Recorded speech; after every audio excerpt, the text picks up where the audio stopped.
ঢাকা। যে শহরের নাম শুনলেই চোখের সামনে ভেসে ওঠে সুবিশাল আকাশচুম্বী অট্টালিকা এবং মানুষের কর্মব্যস্ত জীবনের প্রতিচ্ছবি।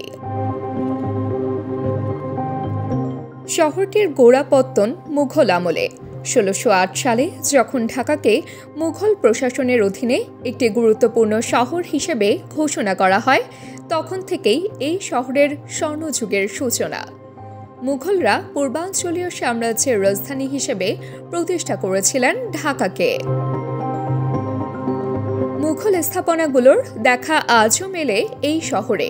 ১৭০০ শতকে সুবেদার শায়েস্তা খানের সময় নির্মিত অসমাপ্ত একটি দুর্গ, সেটি আজকের লালবাগ কেল্লা। এতে রয়েছে দরবার হল, হাম্মামখানা ও বেগম পাড়ির সমাধি। ১৬৪২ সালে মুঘল সুবেদার শাহ সুজা নির্মাণ করেন হুসেনি দালান। এটি শিয়া সম্প্রদায়ের একটি গুরুত্বপূর্ণ ধর্মীয় স্থাপনা। এছাড়াও ধানমন্ডি এলাকার কাছাকাছি অবস্থিত ৭ গম্বুজ মসজিদটি মুঘল স্থাপত্যের এক চমৎকার নিদর্শন। এই ৭টি গম্বুজই আলাদা করে চিনে নেওয়া যায়।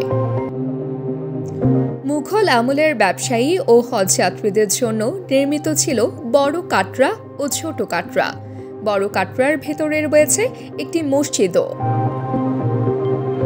মুঘল স্থাপত্যে সাধারণত বহু গম্বুজ বিশিষ্ট ছাদ, অলঙ্কৃত খিলান, লতাপাতার নকশা ও বিশাল প্রবেশদ্বার দেখা যায়।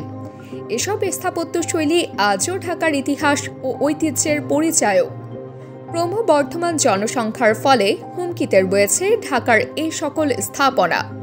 বিশ্লেষকরা তাই তাগিদ দিচ্ছেন এগুলো যথাযথ রক্ষণাবেক্ষণের। AB News text report.